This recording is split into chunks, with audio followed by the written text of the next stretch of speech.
Okay, great. Thank you very much. Welcome everybody, and I take this opportunity to welcome Dr. Venkat Subramaniam on our platform. He has been with us in the past, but we are privileged to have him back with us. And it's always a pleasure to hear his wise words. And he's a very erudite speaker and a very well-read person. And the most important trait is he is a co-researcher himself. So what we hear is, to use a well-used cliche straight from the horse's mouth, in terms of the recent developments and what new things are happening in the world of psychiatry. And to help carry the proceedings forward, I have another very erudite, academic-minded colleague of mine, Dr. Avinash D'Souza. I thank the both of them for having made the time today. Dr. Avinash will obviously introduce Dr. Venkat Subramaniam in detail. I have sent you a slide on your phone, Avinash, so you could just refer to that. Sure. I have the privilege of introducing Dr. Avinash. He is, as we all know, the president of the Bombay Psychiatric Society for this academic year. And he's also a consultant psychiatrist and founder, trustee at the D'Souza Foundation Medical Research Foundation, Mumbai. He is also a research associate at the Department of Psychiatry at Sion Hospital and Lokmanya Tilak Medical College. And he is a very popular speaker on multiple forums. He is a core researcher. Being a dear friend, I have to apologize to him. It has slipped my mind, but he's also an MPhil in psychology. So he is straddling multiple boats and many hats while he continues to practice in the clinic which his very esteemed parents had set up, and we are very grateful for him having taken the time out for this forum as a moderator today. He's been with us as a speaker in the past, and he will be so in the future, but this is a new role for him on this platform. So thank you very much, Avinash, for having made the time. And I request you to take the proceedings forward. You shall introduce Dr. Venkat Subramaniam, after which he shall share his thoughts with us. He will have his discourse, and then you can take the Q&A forward, right? So over to you, Avinash. Yes. Thank you very much, all of you. Thank you. Well, good evening, everyone, and it's my proud privilege to introduce Professor Dr. G. Venkata Subramaniam. Well, Sir is a professor of psychiatry at NIMHANS and the professor and head department of clinical neurosciences at NIMHANS. He has, of course, done his post-graduation and PhD both from NIMHANS. His research interests primarily include schizophrenia, TDCS, brain imaging, psychoneuroimmunology, psychopharmacology, neurobiology, and metabolic syndrome. He has more than 360 plus papers in PubMed Index journals. Sir has numerous awards, the latest being the National Bioscience Award for Career Development in 2019 and a fellowship of the National Academy of Sciences India in 2020. He also has been awarded the Venkobara Oration Award 2007, Marfati Award 2008, and the Professor Raghuram Distinguished Young Teacher Award by the IPS in 2013. Sir is also at an associate editorial position at the Asian Journal of Psychiatry. And of course, Sir is one of the most well sought after speakers on schizophrenia, TDCS, and we always worry him whenever we need expertise on anything. Welcome, sir, and please take over. And we'll take questions all together in the end. So the floor is yours. You could share your screen and take over, sir, whatever. Yeah.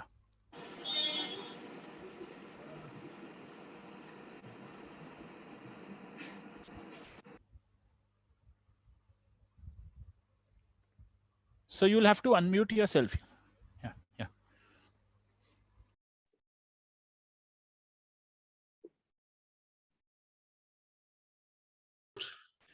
And then I'll share again. Yes. Yeah. My screen is, my slides are visible. Thank you. So good evening, everyone. I'm quite delighted to be back in this forum. Thanks, Dr. Rashmin, for the invitation and your very kind words, and as well as Dr. Avinash for his generous introduction. So what I will do over the next 30 to 40 minutes is to take us all through some of the recent developments, especially with respect to the application of some of the digital and computational techniques. Hello. Yeah, in psychiatry.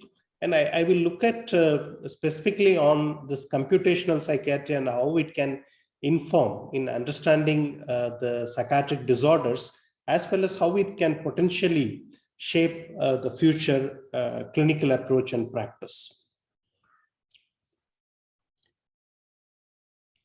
So to introduce, if you look at the service organization pyramid of mental health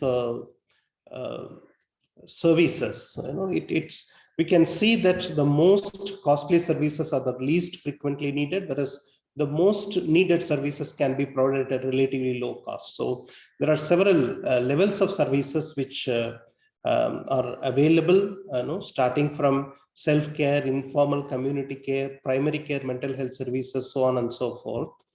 And if you also look at some of the contemporary perspectives in terms of how psychiatric medications fare, especially in terms of treating several psychiatric diseases, this is an interesting analysis reported by Lloyd and colleagues many years before in British Journal of Psychiatry, which showed how the medications that we use to treat psychiatric disorders compare with other general medical drugs.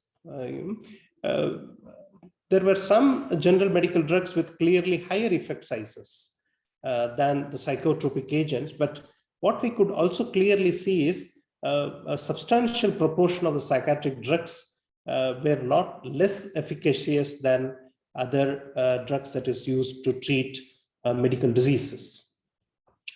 So this is very important to know. At one level, we have medications which are comparatively if as efficacious as many other medical diseases. On the other hand, if we look at some of the critical requirements in contemporary clinical psychiatry, what we strikingly see is challenges which make us to look for innovations.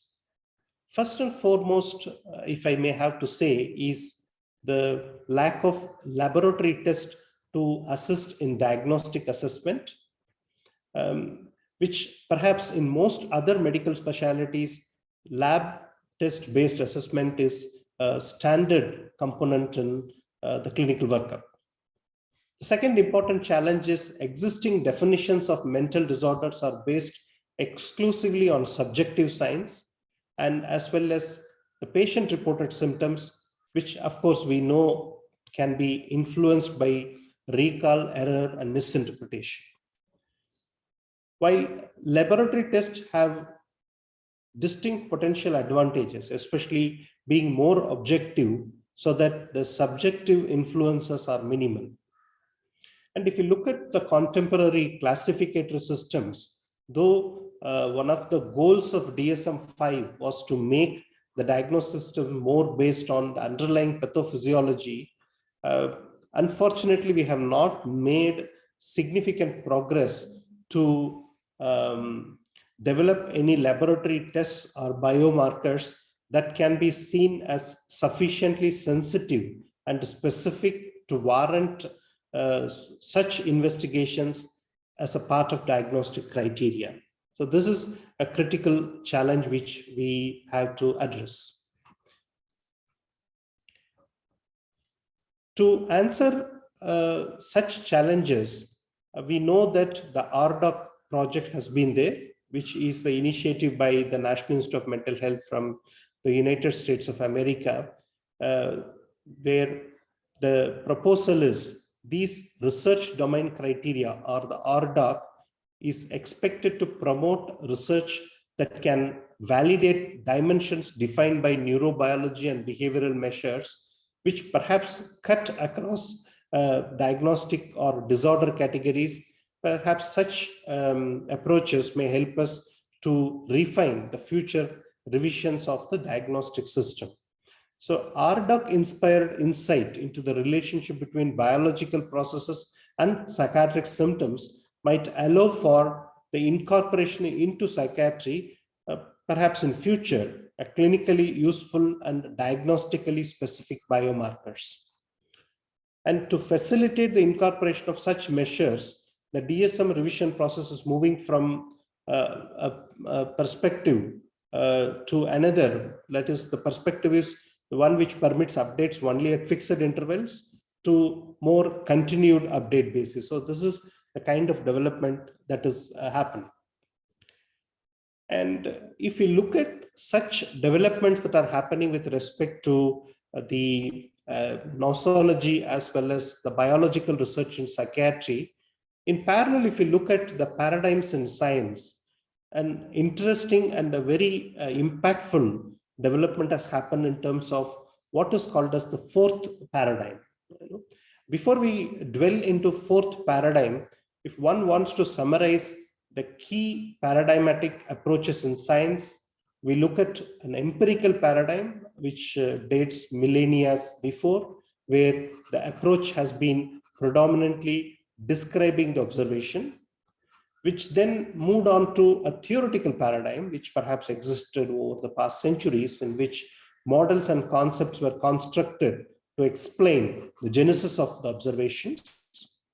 Then came the computational paradigm in science, which helped us to simulate observations. And then what is prevalent now is the fourth paradigm, that is the data-driven paradigm, which is perhaps permeates everywhere, which essentially means intensive scientific computing. And we can even synthesize observations, theory, as well as computation with what is called as the concept of statistical learning.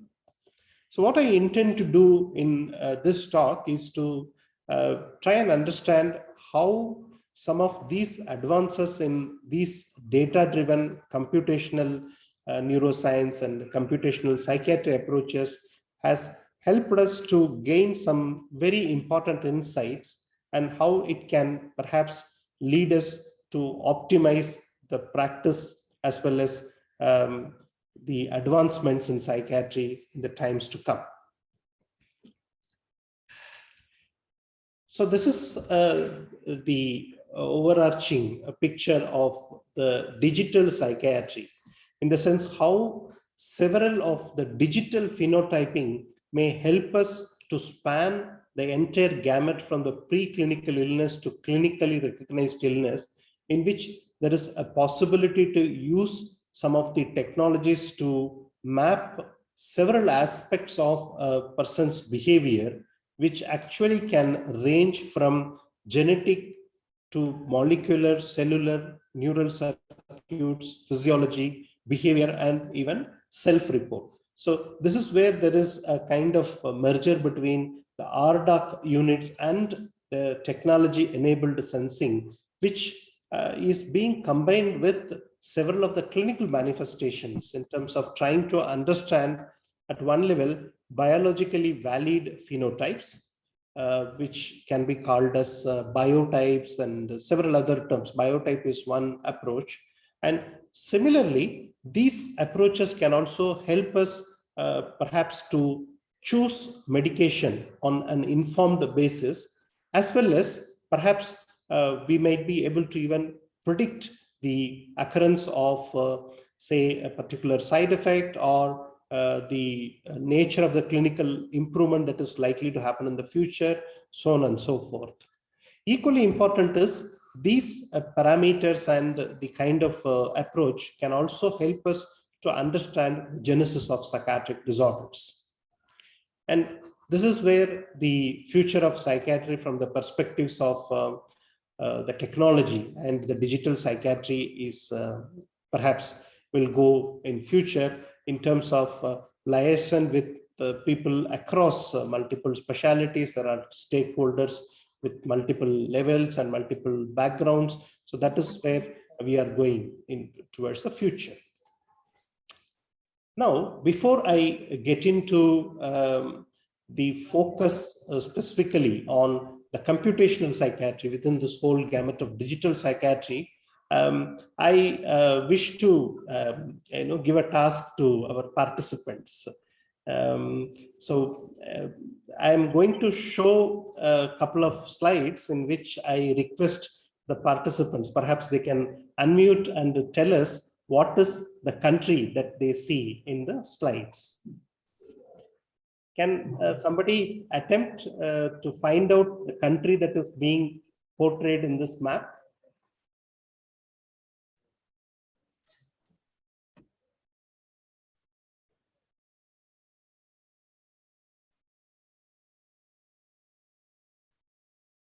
Do people see some country in this?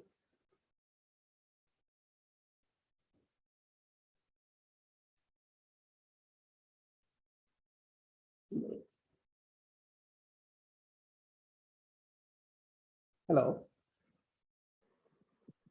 Okay, I'll move on to the next slide. Let us see whether we get any country in the second slide.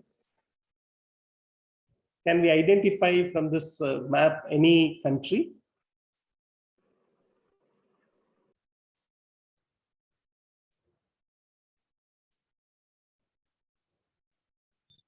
Okay. UK probably seen. Sorry?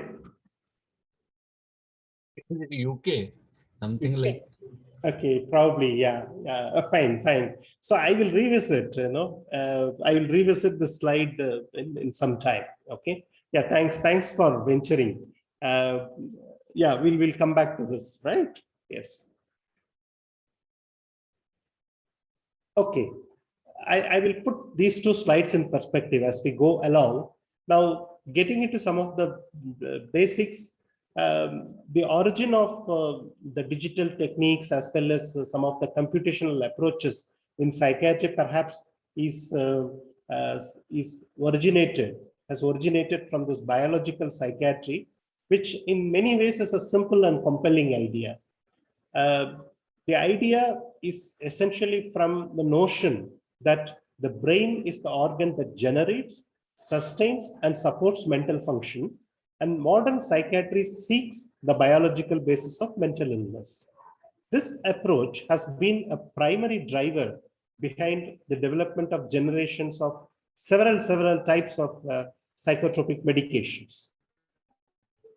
But despite this progress, biological psychiatry and neuroscience face an enormous explanatory gap.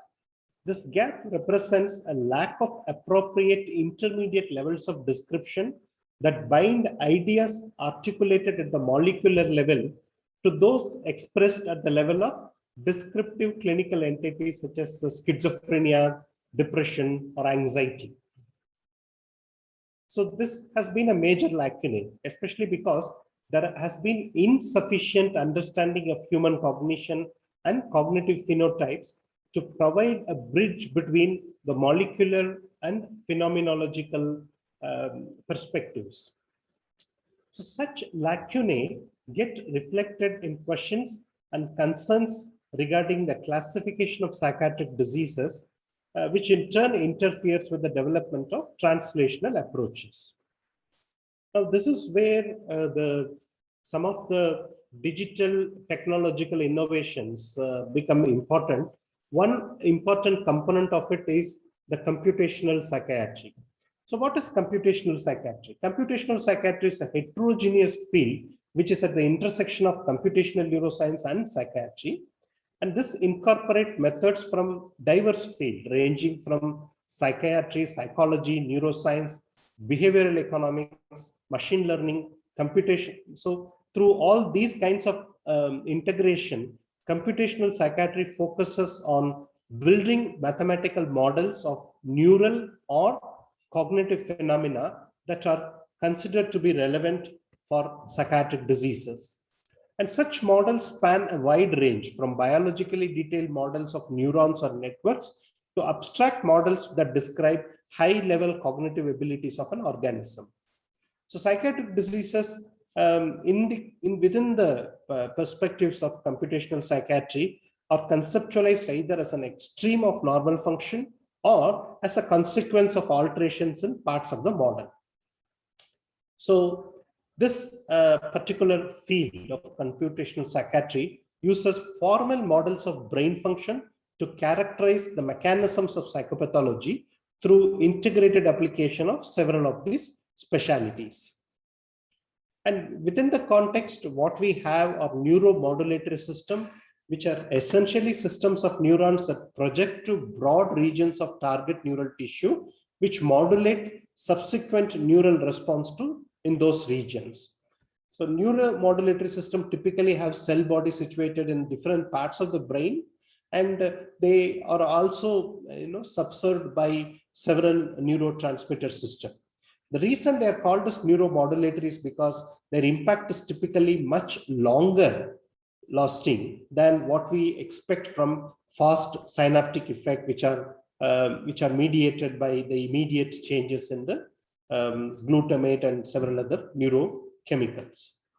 So this is the kind of integration which computational psychiatry attempts to evolve, linking the gene to the behavior through various kinds of data set, which are enabled through application of several neurotechnologies.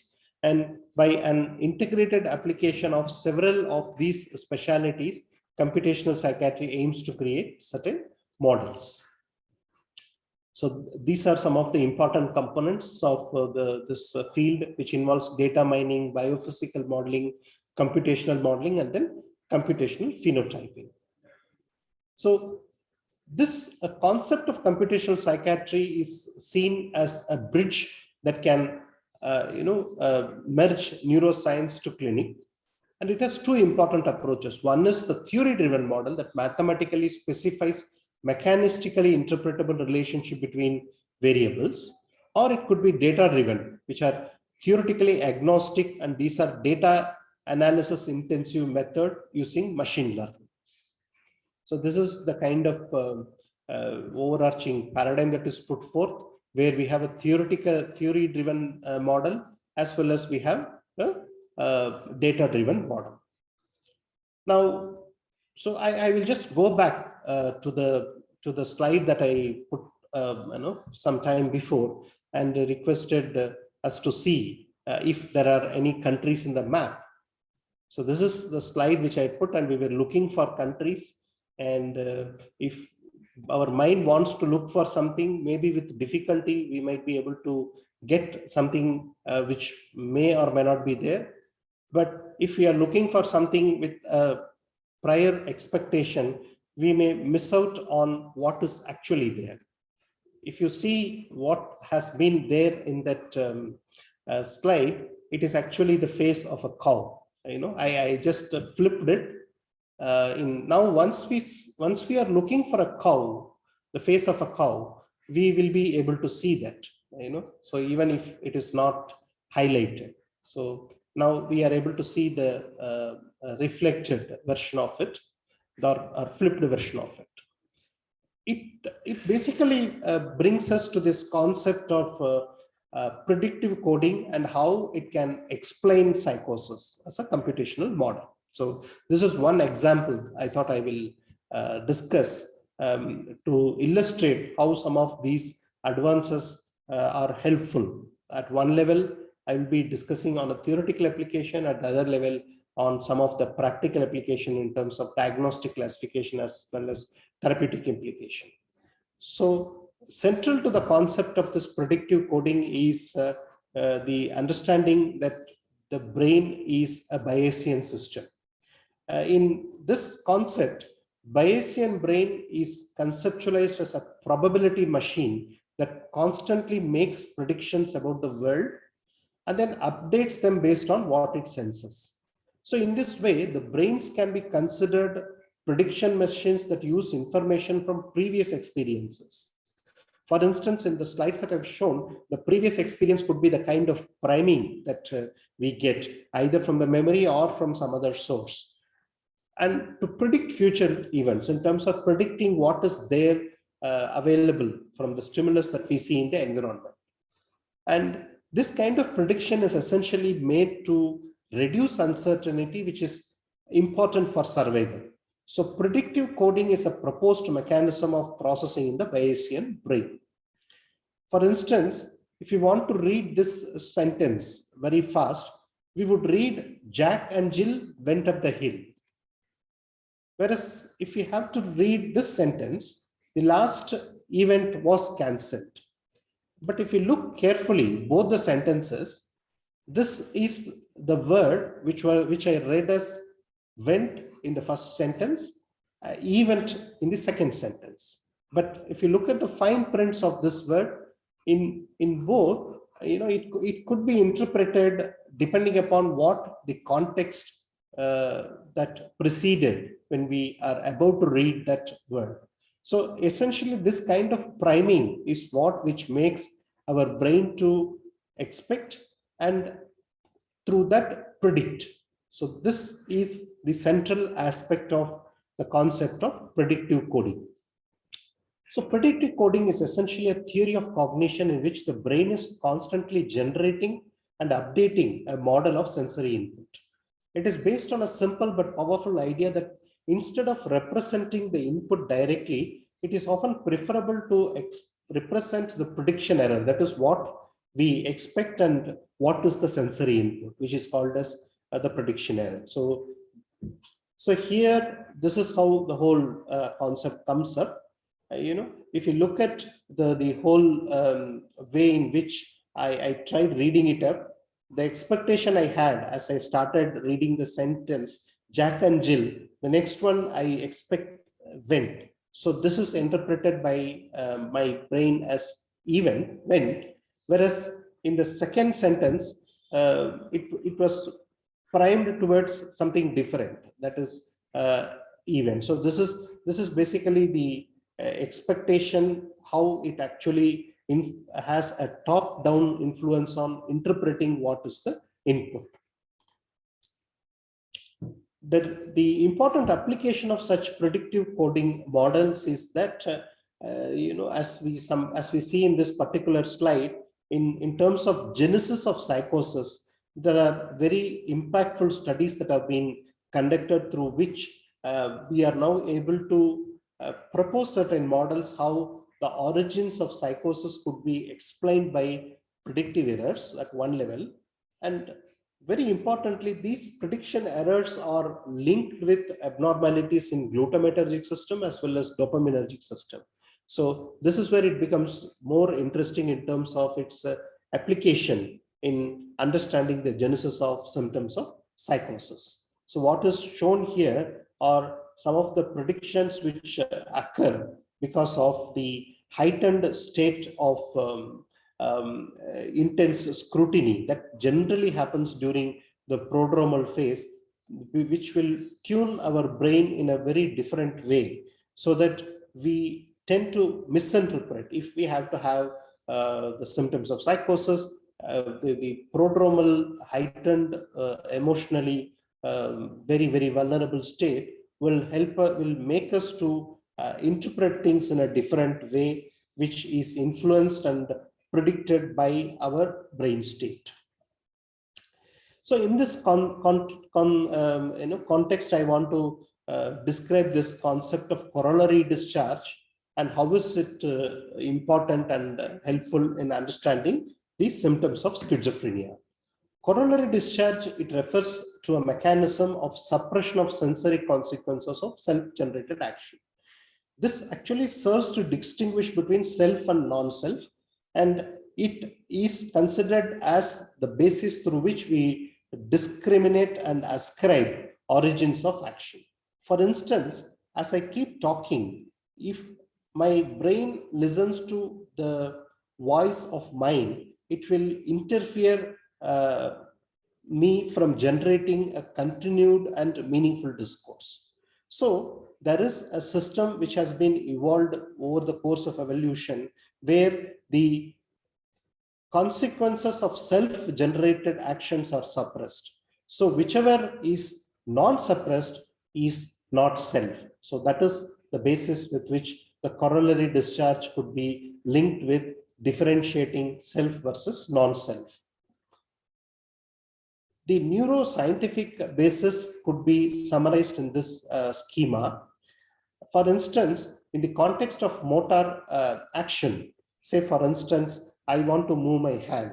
So at one level, we know that from the motor cortex, the action command goes, and it is again, there is a kind of reafferent system which is fed back through the posterior column, which comes back to the brain. What is also generated concurrently is what is called as an efference copy of the motor command. And if the reafference and the efference copy match, then the brain ascribes the origin of such an activity to self. So this is essentially the concept of corollary discharge, where the agency and ownership are then determined. For instance, if the efference copy is generated optimally and it is then compared with the reafference copy, it then makes one's brain to ascribe the origin of action as initiated by self. Suppose if there is a problem at the level of this kind of efference copy, that is where a person can have difficulties in attributing to the agency, that is who initiated that particular action. And we all know from our experience of handling people with schizophrenia, a striking symptom of say passivity phenomena, in which if I have to have a somatic passivity, I may say that the force moved my lips and I began to speak.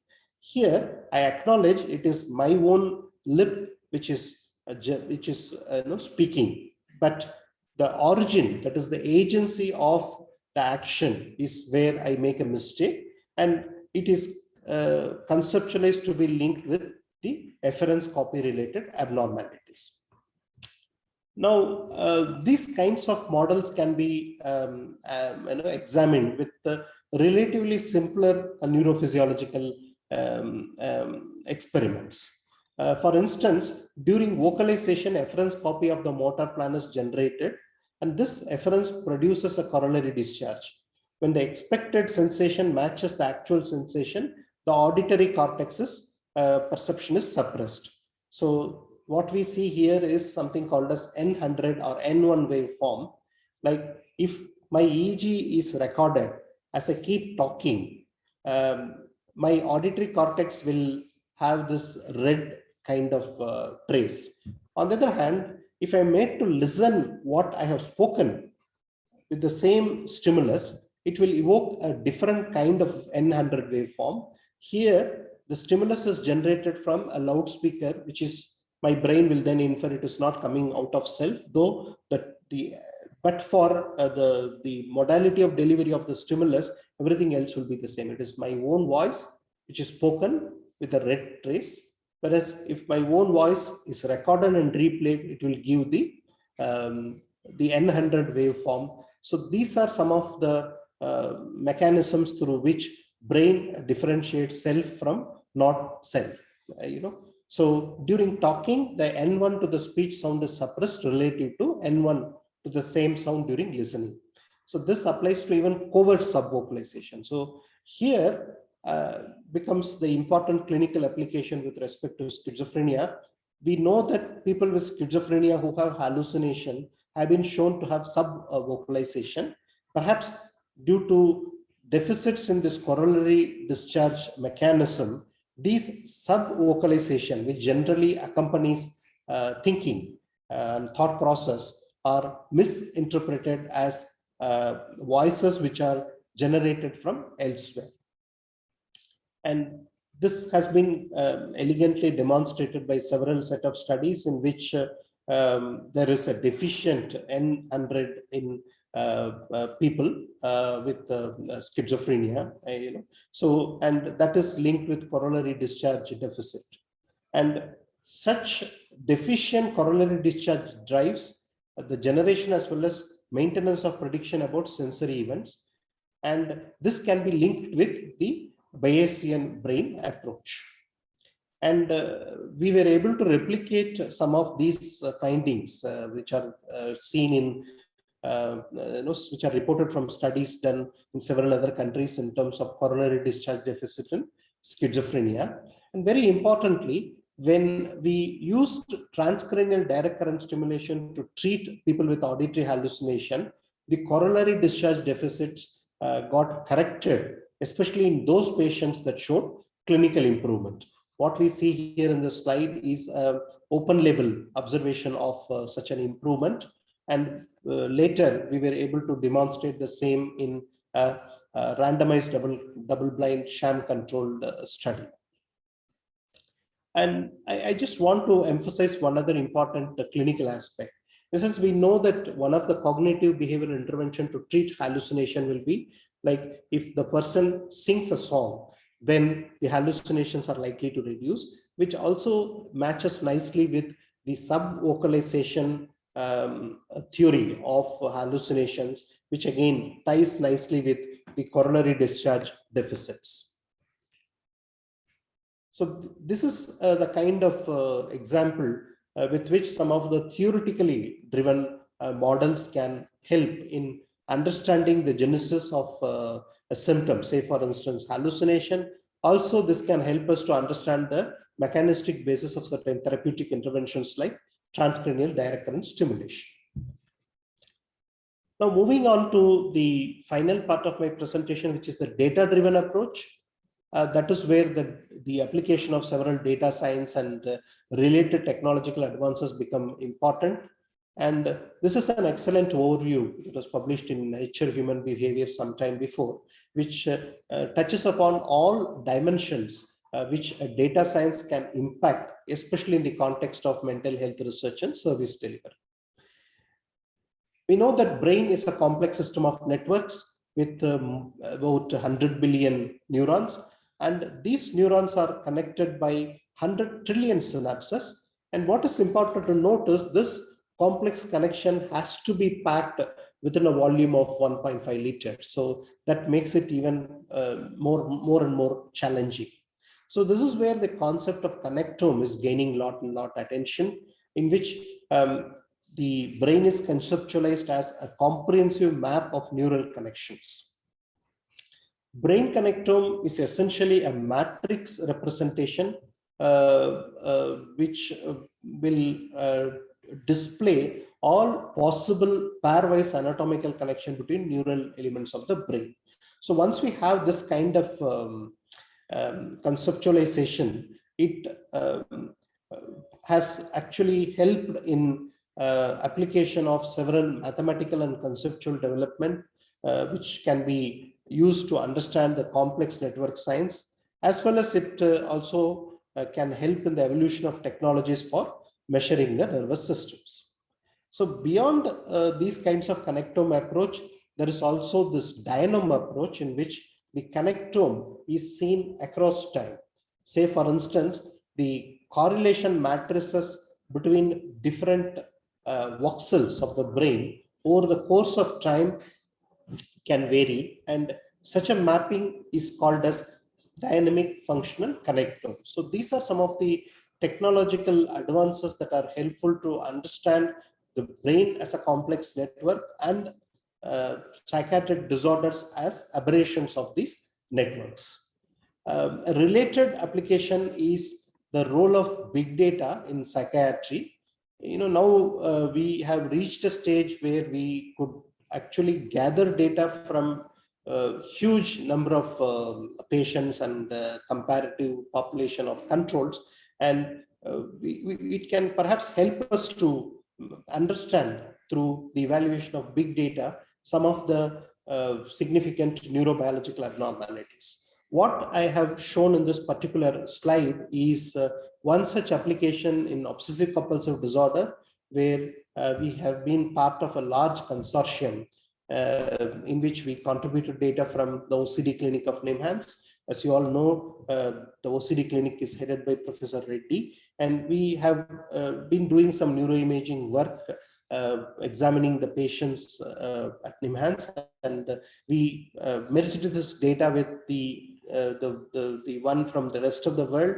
And what such big data approaches show is that the pallidum and hippocampus seem to be something which is very, very important in adult OCD, whereas the thalamus seem to be a key region in the pediatric OCD. So these have given some important insight in terms of the neurodevelopmental alterations in OCD, perhaps the kind of brain regions that one may want to target in terms of neuromodulatory interventions in future.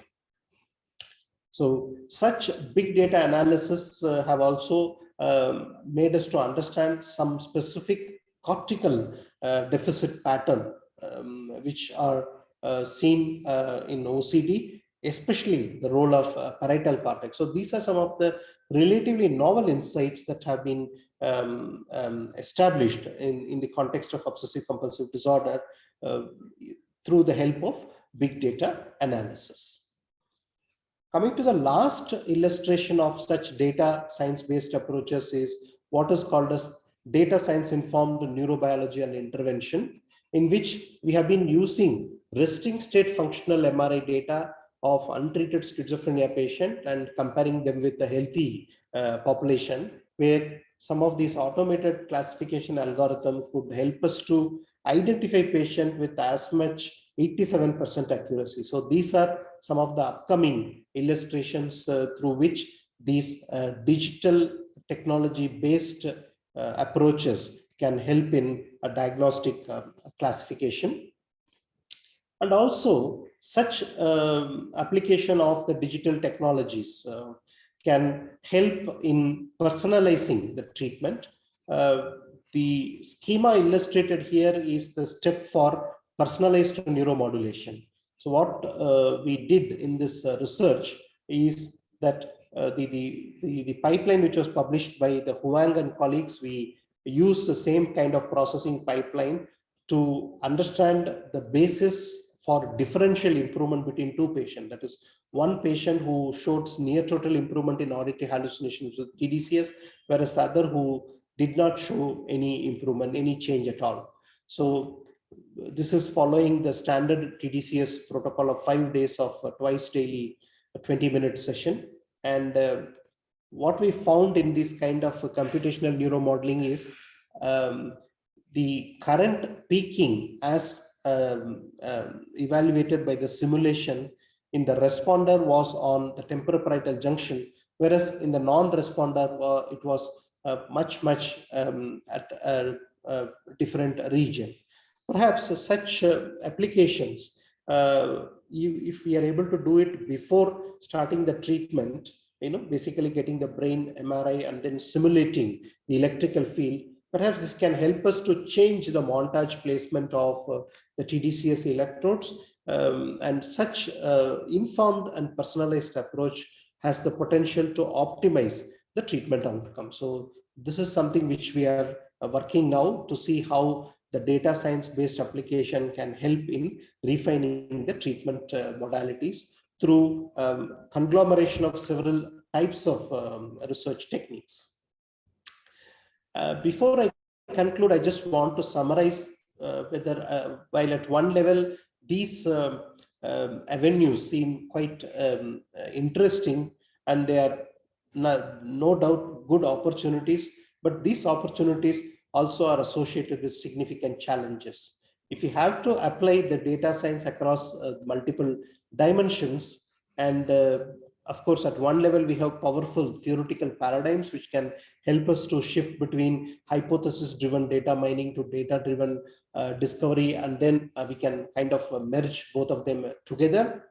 What is very important is there are some significant challenges which we need to address in terms of the reproducibility of the findings, ensuring good quality data availability, handling the heterogeneity and the incompleteness of the data.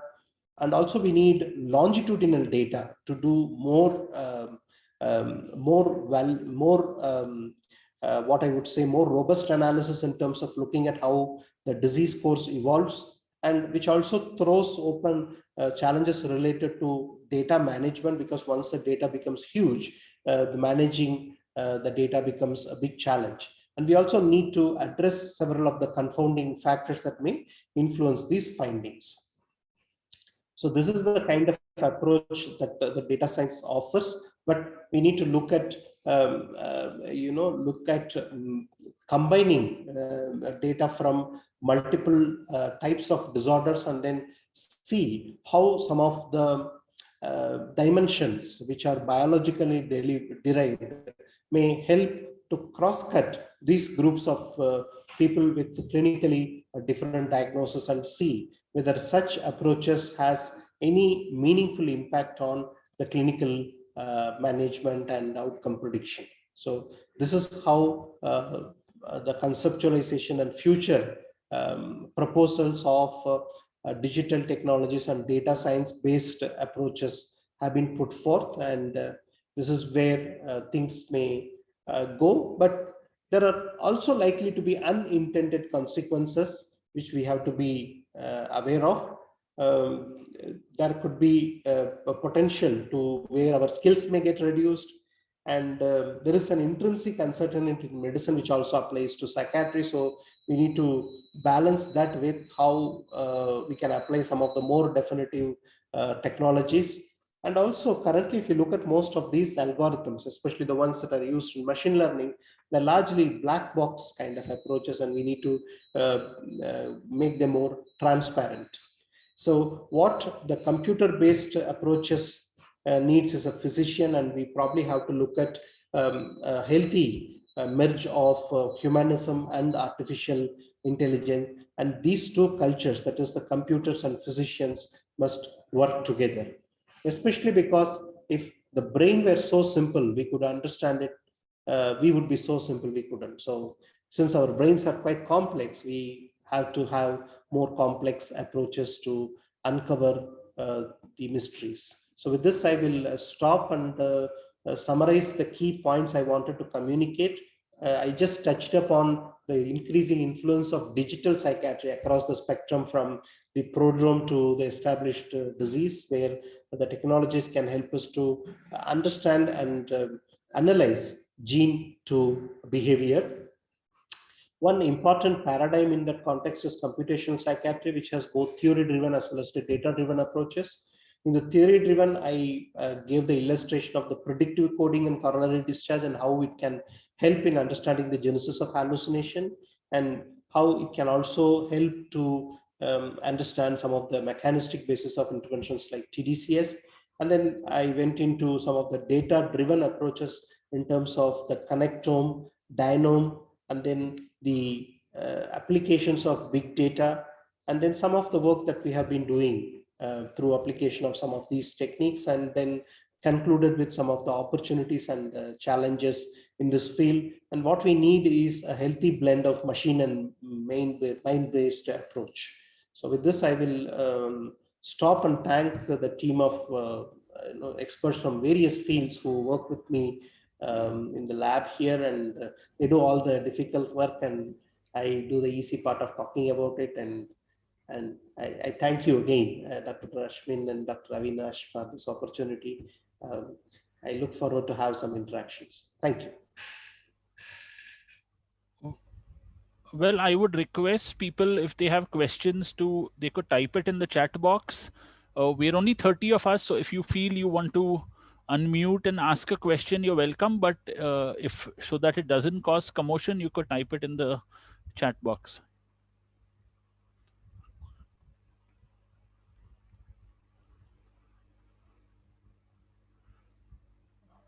Okay, Dr. Ashutosh has said it was a fascinating insight. Thank you. No questions. So you're muted, sir. Thank you, Dr. Ashutosh, for your kind words. Maybe if people have some comments, differing perspectives, I think we can have some of them.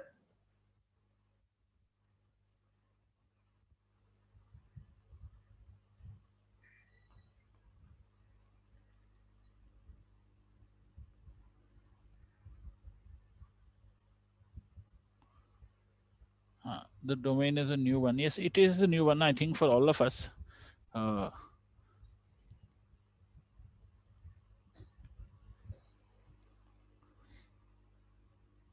I think as doctors, anything computational makes us think it's mathematical, so we shy away from it. Yeah, I thought I'll just give some kind of True. fundamental perspectives and something that is likely to kind of unfold. Of course, time will tell us how much they can really be useful in changing our practice. So that's going to be the acid test.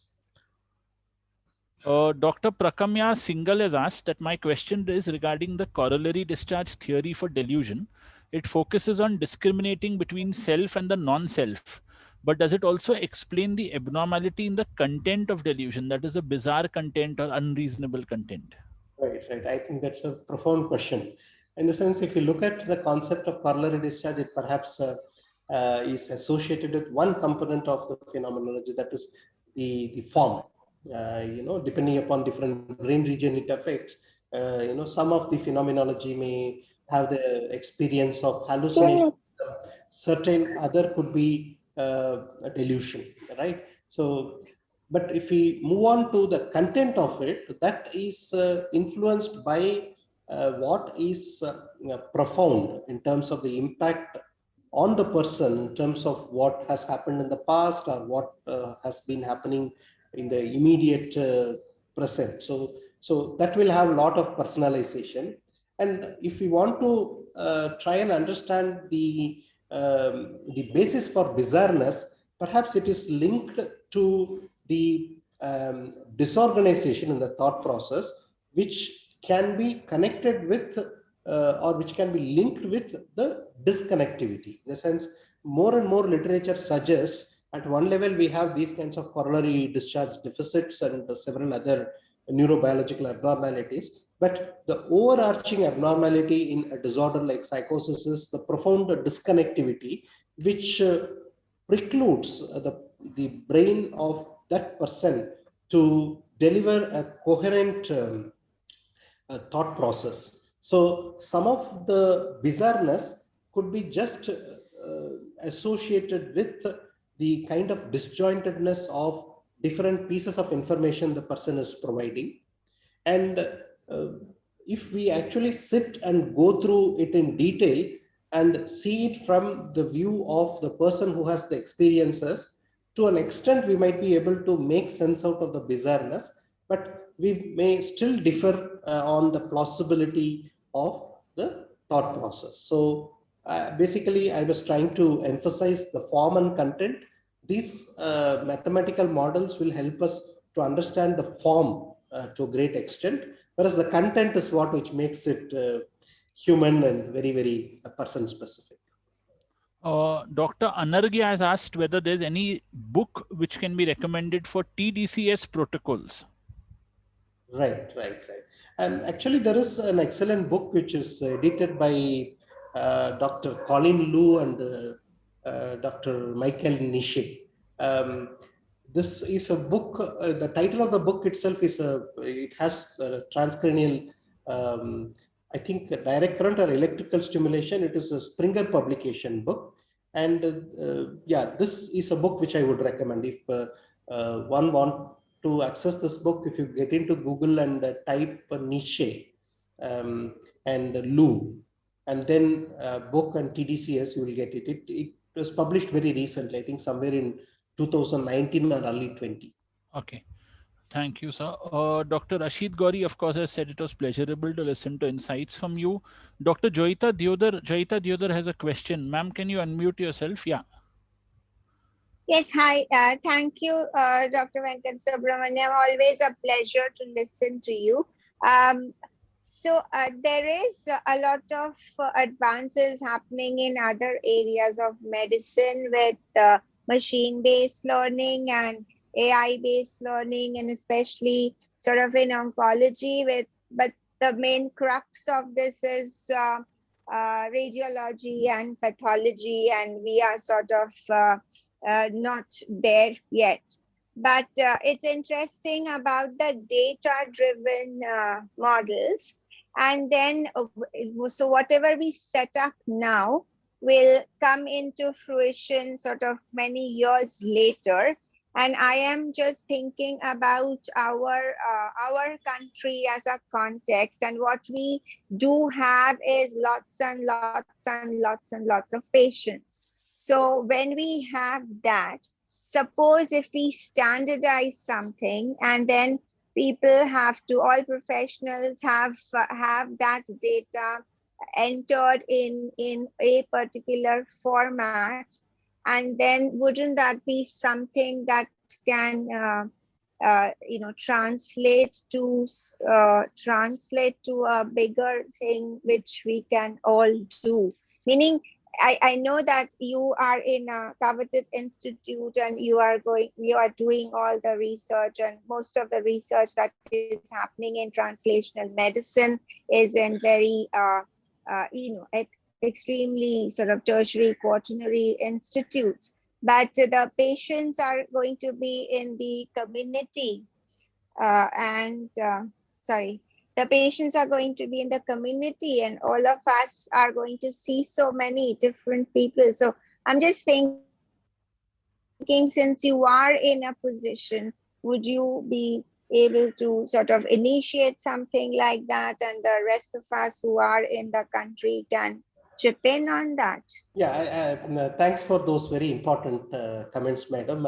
Actually, I envy people like you who work in the primary and secondary sector, where you actually see the real world. In institutions like ours, we get a kind of distorted view of many of these disorders. So that is where the strength of practice at the primary and the secondary care level becomes very important, because large chunk of the patient population are representative of what you see and how you treat. So that is number one. Yes, the kind of effort that you proposed is something which is very much needed. And if you look at some of the large data-based insights that we are getting, especially for the treatment response, they are coming from the national health registers for countries like Finland and some Scandinavian countries. So it's very important that we need to have, and I firmly believe that all of us can contribute irrespective of the setup in which we are in, and especially the ones that are working in the primary and secondary care level can contribute much more valuable inputs, mainly because they cater to the more generalizable segment of the population. So I think we need such initiative. We have also been looking at doing something along those lines, and to an extent, there have been some efforts by the Indian Psychiatric Society. I think some of those efforts Dr. Avinash has also been part of in terms of trying to form a network of groups where the data is collected from the primary and secondary care level, which has a lot of clinical information. So I fully concur with you, madam. We need more such efforts, more comprehensive efforts. Thank you. Thank you for those comments. Yeah. Thank you. Yeah. Dr. Ashutosh Shah wants to know that does any institution in India have an MEG machine? Yes, NIMHANS has an MEG machine. I think AIIMS New Delhi also has an MEG machine.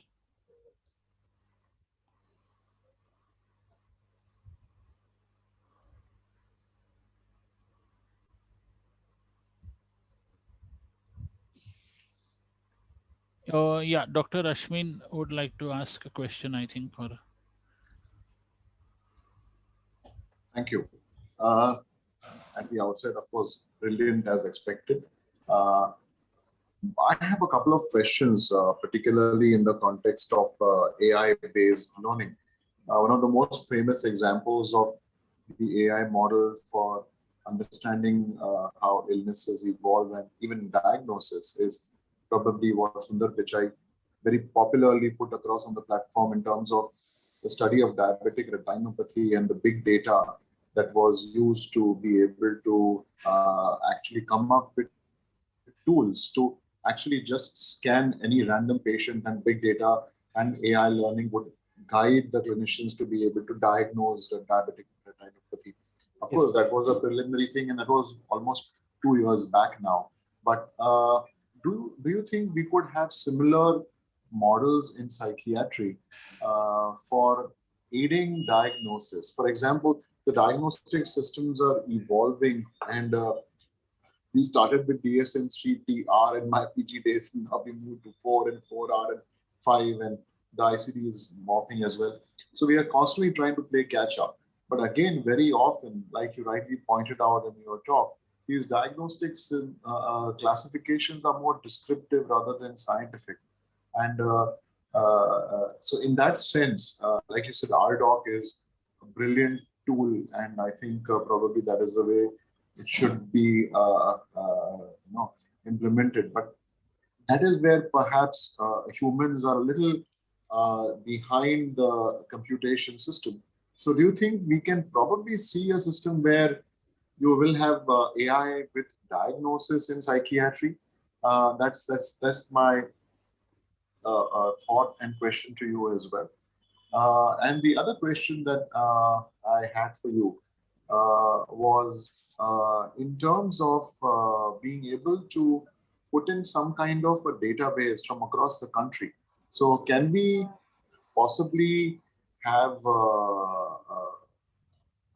any kind of a system where probably you can come up with a model and people enter in the data that they collect from all clients, all their clients from across the whole country, and that pools it into, for the want of a better word, a data bank or a reserve or a repository of all the information. Because essentially, like Joyita rightly pointed out, information collected and collated and interpreted at a tertiary level institute at like NIMHANS is not biased, of course, but it is too elitist, because you end up having the worst cases at your institute rather than a simple primary walk-in clinic patient that we might see in a primary health center. So is there some way or some mechanism where you can come up with a model where you lay out a roadmap in terms of the data we need to enter, which eventually could collate together and help us understand and give us predictive models in terms of, one, diagnosis, two, the course and the prognosis, and three, in terms of treatment options based on other data from previous patients? Yeah. Yes, I will respond to your second question first. Absolutely, I fully agree. And we have been discussing how to do that.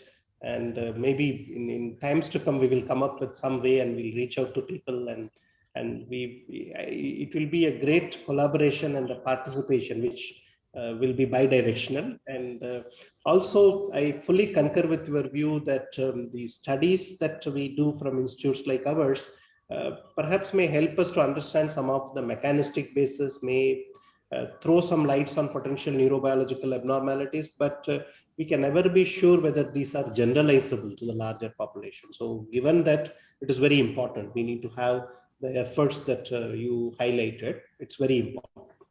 Now, coming to the other important question that you raised, and the nice example which you illustrated in terms of the application of AI in the field of diabetes. Yes, we have started doing some of those kinds of approaches in psychiatry. Of course, many groups are doing.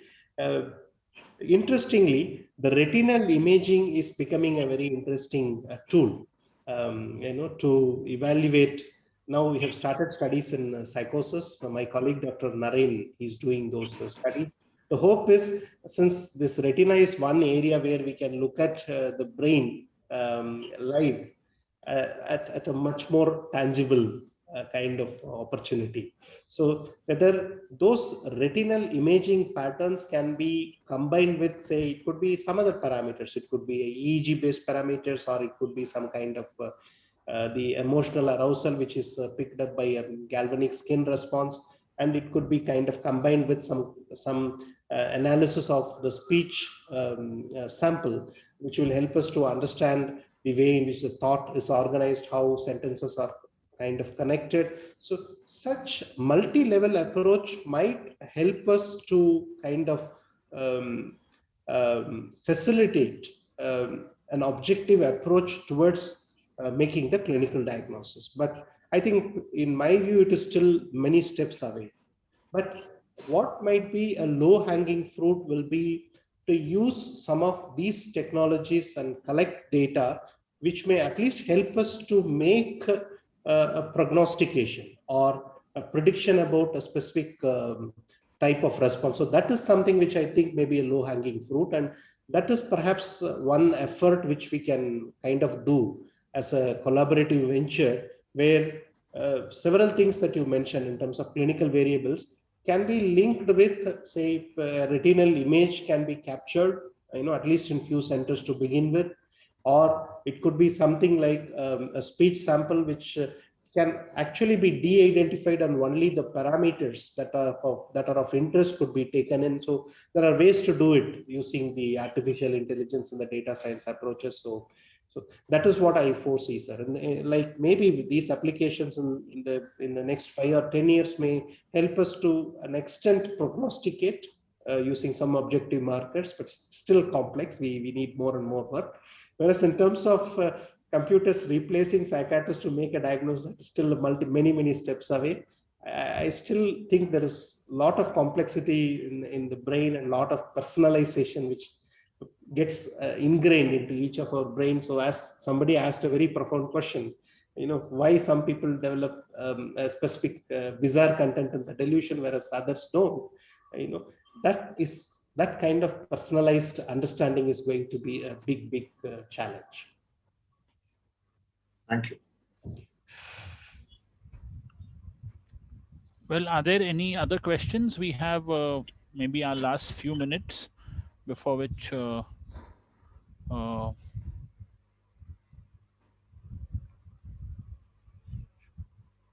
Avinash, can I have a question? please, sir, please ask.